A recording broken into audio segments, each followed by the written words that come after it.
Bem, meus irmãos e irmãs, estamos reunidos mais uma vez no meu canal do YouTube, A Hora do Macabeus, desde já agradecendo a participação de todos, agradecendo todos que divulgam o meu canal, aqueles que contribuem com o meu canal e também com os demais canais católicos. A divulgação é muito importante, continue essa divulgação nas paróquias, nos grupos do WhatsApp, também nas redes sociais. É muito importante, católicos divulgando o canal católico. Quem não se inscreveu, se inscreva no canal, é muito importante a inscrição e o link do meu Apoia-se também. Quem puder contribuir, o link está aqui na descrição do vídeo. Quem não puder contribuir, eu agradeço da mesma forma, pelo menos deixe o like. O like aqui é muito importante mesmo no vídeo. Hoje eu quero fazer apenas alguns comentários, porque eu estava assistindo um vídeo outro dia aí de um esquizofrênico dizendo que o meu blog se chama As Mentiras do Apocalipse Protestante, é o lema do meu canal também, As Mentiras do Apocalipse Protestante. E o cara diz que não existe o Apocalipse Protestante, que o Apocalipse é de João, só existe o Apocalipse da Bíblia Sagrada, de João. E eu afirmo que não, que existe sim, o Apocalipse Protestante existe. Até porque é o Apocalipse que o protestante prega. E aí eu estou falando de toda a diversidade. Tá? Porque cada ramificação prega um Apocalipse diferente. E todos se unem apenas na perseguição contra a Igreja Católica. Mas todos pregam um Apocalipse diferente. Principalmente diferente desse aqui, que está na Bíblia Sagrada. Não tem nada a ver com o Apocalipse que João escreveu. Eu provo isso. Diversos vídeos, vários debates, centenas de artigos e comentários que eu fiz. Eu provo. O Apocalipse protestante não tem nada a ver com o Apocalipse de João. O Apocalipse protestante foi produzido em cima de conjecturas lúdicas, embustes, sofismas. Não tem nada a ver com o que São João escreveu. Como eu falei, São João era um hebreu. O Apocalipse ele faz parte do cânon bíblico. A linguagem do Apocalipse é a mesma linguagem dos evangelhos, dos livros proféticos, dos livros históricos, é a mesma linguagem. Os termos usados no Apocalipse são os mesmos do Antigo Testamento e do Novo Testamento. São João era um hebreu. Nada do que está no Apocalipse, nada pode ser interpretado fora da cultura hebraica. Nada. Você não tem como fazer isso. O Apocalipse protestante é diferente. O Apocalipse protestante não tem nada a ver com a cultura hebraica, não tem nada a ver com o que São João escreveu. Eles modificam até o termo cidade. Não é a grande cidade, é a grande igreja. Veja você que é católico, você que é protestante, ou se você é católico está pendendo para o lado protestante. Preste atenção, o Apocalipse está falando da grande cidade. E o protestante prega o quê? A grande igreja.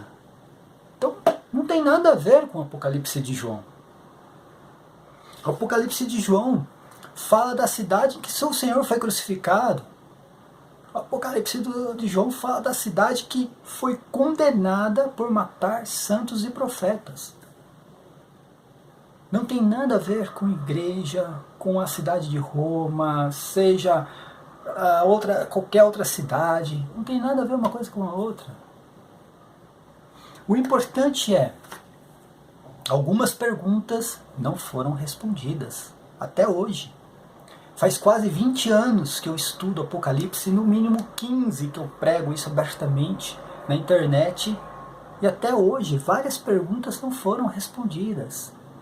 Pastores, fiéis, passam por cima de textos bíblicos, como se não existissem. Aliás, eu falo isso em todos os meus vídeos, é comum. O protestante diz acreditar apenas no que está escrito, mas nem tudo que está escrito ele acredita, ele faz um filtro. Ele pega a Bíblia e faz um filtro do que ele vai acreditar. Aquilo que ele não acredita, ou ele adultera, ou ele mutila, arranca da Bíblia, ou simplesmente passa por cima, como se não existisse. Chegando ao ponto de dizer que São João não sabia nada do que estava escrevendo no Apocalipse. Chegou a esse ponto. Mas não apenas São João. Se levar em consideração essa teoria, nem Jesus Cristo sabia o que ele estava pregando. São Paulo não sabia o que estava escrevendo. São Tiago também não. E eu vou falar exatamente porque algumas perguntas não foram respondidas. Mateus 24. Eu sempre pego o texto de Mateus 24, que é o mais conhecido. Jesus Cristo começa falando sobre a destruição do templo. Passa por, dizendo ali a respeito da peste, da fome, terremotos. Depois traz o início das dores, os rumores de guerra. Esse rumores de guerra é o início das dores. Depois nação contra nação, reino contra reino. Aí vai passar pela perseguição judaica contra os cristãos. Jesus Cristo ele prega a perseguição por parte dos judeus. Por parte dos judeus. Tanto que diz que os judeus iriam levar os discípulos aos governadores. Os judeus, a perseguição judaica. Ele vai passar ali pelo sítio de Jerusalém, dizendo, quando virdes que Jerusalém foi sitiada por exército. Vai passar sobre a fuga em dia de sábado, e falando das tribulações. Vai falar sobre a sua vinda nas nuvens. Não era uma vinda física. Tá? Tanto que ele diz, se alguém disser que viu Jesus, que viu o Filho do Homem no deserto, na casa, não acrediteis. Não é para acreditar nisso. Ele diz, não acrediteis. Se alguém disser que viu o Filho do Homem lá no deserto, não é para acreditar. Ele usa esse termo, não acrediteis. Porque a vinda do Filho do Homem é como um relâmpago. É apenas um sinal. O relâmpago é aquilo que aparece, você tem aquela percepção e ele se apaga e vai embora. Era apenas um sinal de Jesus Cristo sobre as nuvens. Mas depois de toda essa pregação, Jesus Cristo termina dizendo o quê? Em verdade, vos declaro, não passará esta geração sem que tudo isto aconteça. Lá no versículo 34. Eu nunca vi um pastor pregando isso. Eu nunca vi um pastor pregando a respeito deste versículo. Por quê? Eu nunca vi um vídeo, um pastor pregando a respeito disso. O que é uma geração na cultura hebraica? 40 anos. Um período entre 40 anos a 100 anos. Entre 40 a 100 anos. Uma geração peregrinou pelo deserto. O povo de Deus, 4 gerações, o povo de Deus ficou escravo no Egito. Um período entre 40 a 100 anos. Uma geração na cultura hebraica. Depois dessa pregação, 40 anos depois, praticamente, que Jesus Cristo pregou a respeito da destruição do templo de Jerusalém, a respeito das tribulações, sobreveio sobre Jerusalém tudo isso que ele pregou.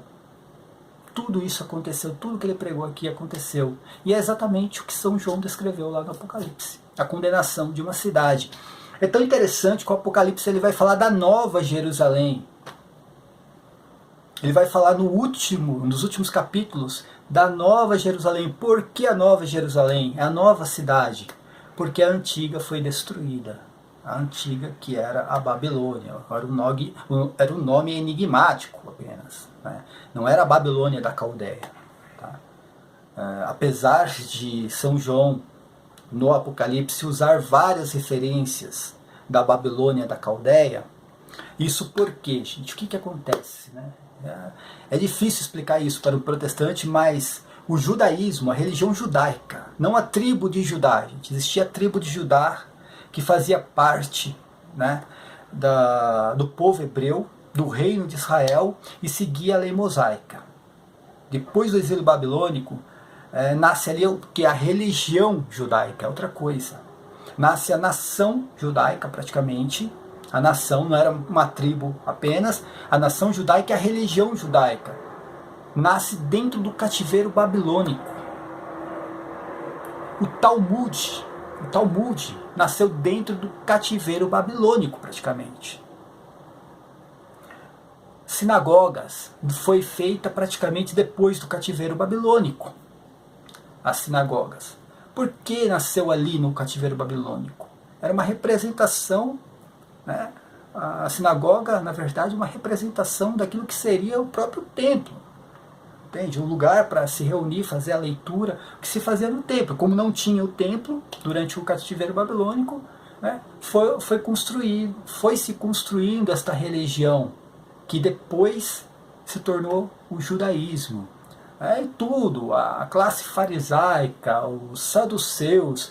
Aí o cara fala assim, não, mas foi lá no tempo dos macabeus que apareceu a classe farisaica. Não, isso aí já começou a existir desde o exílio babilônico. Desde o exílio babilônico já começou a existir a classe farisaica. Tá? E todo aquele modelo religioso que se encontrava em Jerusalém na época de Jesus Cristo, que Jesus Cristo criticava aquela religiosidade. Por quê? Porque aquilo nasceu dentro do cativeiro babilônico. Eles trouxeram de dentro do cativeiro babilônico para Israel. Por isso que São João coloca o nome da grande cidade, o nome enigmático de Babilônia. Porque aquela religiosidade, aquela visão religiosa que contribuiu para a crucificação de Jesus Cristo, aquilo eles trouxeram de dentro do cativeiro babilônico. É só estudar um pouquinho mais a enciclopédia judaica. Tá? Eu tinha enciclopédia judaica no meu HD, e depois acabei perdendo, eu vou baixar de novo, vou fazer um vídeo só falando sobre isso, o nascimento da religião judaica. Antes do cativeiro babilônico não existia religião judaica. Tá? Era o reino de Israel, né? A comunidade hebraica, todas as tribos ali, já tinha a divisão do reino do sul, reino do norte, mas todas as tribos, e seguindo a lei de Moisés. Dentro do cativeiro babilônico nasce a religião judaica, até porque as escrituras se perderam durante o cativeiro babilônico. E eles, só depois do cativeiro, Esdras foi reescrever de novo as escrituras. Mas aí dentro já de uma outra visão, de um outro modelo religioso, que então era o judaísmo. Tá? Tanto só para você ter uma ideia, que o hebreu ele podia ser de uma outra tribo e poderia fazer parte da religião judaica. Mesmo não sendo da tribo de Judá, ele poderia fazer parte dessa religião judaica. Mas aqui, nenhum protestante, nenhum pastor protestante nunca pregou a respeito desse versículo 34. Em verdade vos declaro, não passará essa geração antes que tudo isso aconteça. Antes de Jesus Cristo falar isso, falando ali de tudo, da destruição do templo, da perseguição, rumores de guerra, ele vai falar assim, lá no versículo 33, quando virdes tudo isso acontecer, sabeis que o Filho do Homem está à porta. Olha só, está próximo à porta. Isso é muito importante, gente. Isso é muito importante porque São Tiago, aquele que escreveu a carta de São Tiago, o menor, que os protestantes, né, dizem ser irmão carnal de Jesus Cristo, ele vai dizer assim, prestem atenção, no capítulo 4, no capítulo 5, começa lá no versículo 7, Tiago, lembrando, este Tiago, ele foi bispo de Jerusalém, ele foi martirizado dentro do templo de Jerusalém, ele foi jogado de cima do pináculo do templo. Ele diz, tende, pois, paciência, meus irmãos, até a vinda do Senhor. Vede o lavrador, ele aguarda o precioso fruto da terra e tem paciência até receber a chuva do outono e da primavera. Tende também vós paciência e fortalecei vossos corações, porque a vinda do Senhor está próxima. Ele acreditava na vinda do Senhor. A vinda física, não, aquela vinda como relâmpago, tá? Não vos queixeis um dos outros, para que não sejais julgados. Eis que o juiz está à porta. Ele diz naquele momento que o juiz estava à porta. Ele diz, o juiz está à porta, falando da vinda do Filho do Homem. O que Jesus Cristo diz aqui? Do mesmo modo, quando virdes tudo isto, sabeis que o Filho do Homem está próximo à porta. E aí termina dizendo, em verdade vos declaro, não passará essa geração sem que tudo isso aconteça. São Tiago errou? Será que São Tiago também não sabia nada do que estava escrevendo? Eu pergunto para esses esquizofrênicos, São Tiago não sabia nada do que estava escrevendo quando ele falou que o juiz já estava à porta? Falando que, se cumpriu o que Jesus Cristo pregou a respeito da destruição do templo, perseguição, tribulação, se cumpriu, ele já está à porta. Será que São Tiago não sabia nada? Desculpa. São João falando que o anticristo já estava no mundo e aquela era a última hora. São João não sabia nada mesmo, nada do que está falando. E Jesus Cristo falando que tudo iria acontecer naquela geração, não sabia nada. E São Paulo também. São Paulo dizendo ali que o mistério da iniquidade já estava em ação. São Paulo não sabia nada também. E eu não vejo nenhum pastor protestante pregando este versículo de São Tiago dizendo que o juiz já estava à porta. Eu não vejo nenhum pastor protestante pregando São João, a primeira carta de João, no capítulo 4, dizendo que o anticristo já estava no mundo. Eu não vejo nenhum pastor pregando também a primeira carta de João, lá no capítulo 2, dizendo que aquela era a última hora porque o anticristo já estava no mundo. E eu não vejo nenhum pastor protestante explicando o evangelho de São João. Quando São João ele fala, lá no seu próprio evangelho, gente, isso aqui é impressionante. O evangelho de São João, ele vai falar o que lá no evangelho? Né? Ele vai falar exatamente aquela conversa de Jesus Cristo com Pedro, e Pedro ali, né, falando sobre a questão de São João, perguntando, e este Senhor, né? Pedro pergunta, né? E este, o que vai ser deste? Falando sobre o discípulo amado, e ele diz assim, né? Que te importa se eu quero que ele fique até que eu venha, até a minha vinda? Ainda diz ali que percorreu, né, um boato de que São João não iria morrer, mas não era isso, até explica. Jesus Cristo falou que ele ficaria vivo até a sua vinda. Aí eu pergunto, isso aconteceu? São João ficou vivo até a vinda de Cristo? Esta vinda como um relâmpago. Não é a volta de Cristo para a ressurreição dos mortos. É a vinda de Cristo como um relâmpago, como um sinal nas nuvens. Isso aqui se cumpriu ou não cumpriu? Ou São João morreu sem que isso tenha se cumprido? Eu nunca vi pastor protestante nenhum pregando sobre isso. E como eu falei, antes disso tudo aqui que eu falei, antes de interpretar Mateus 24, a questão do juiz estar à porta, qual era aquela geração que Jesus Cristo falava, a vinda do Senhor antes da morte do discípulo amado, tá? Antes de resolver tudo isso aqui, não adianta começar a leitura do Apocalipse, não adianta começar. Não adianta tentar fazer uma exegese, senão vai ficar realmente nas mentiras do Apocalipse protestante, em que o cara vê o nome cidade e diz que é igreja. O cara vê o Jesus Cristo, o cavalo branco, Jesus Cristo, o cavalo branco, e diz que é o anticristo. O cara não sabe o que é anticristo. Primeiro, como eu falei, o anticristo nem aparece no Apocalipse. Não aparece o termo anticristo. E não tem como o cavalo branco do Apocalipse 6 ser o anticristo, porque o anticristo não é um falso Cristo. O anticristo não é o falso Cristo. O anticristo é aquele que nega que Jesus Cristo se encarnou. Está lá na carta de São João. No capítulo 4 ele diz, o espírito do anticristo é aquele que nega que Jesus Cristo se encarnou. São vários, ele diz, e já está no mundo. Ele nega a encarnação de Cristo. Esse é o anticristo. Não é um falso Cristo, alguém que vai vir dizendo, né, ser Cristo. Esse é o falso Cristo, tá? O falso Cristo. Agora, anticristo é outra coisa. Tá? Então, mesmo que o cavalo branco ali fosse um falso Cristo, não seria o anticristo. E não é o falso Cristo, porque o texto não diz isso. Não fala que o cavalo branco, aliás, né, não existe também o cavalo branco ser algo do mal. Né? Quem entende da simbologia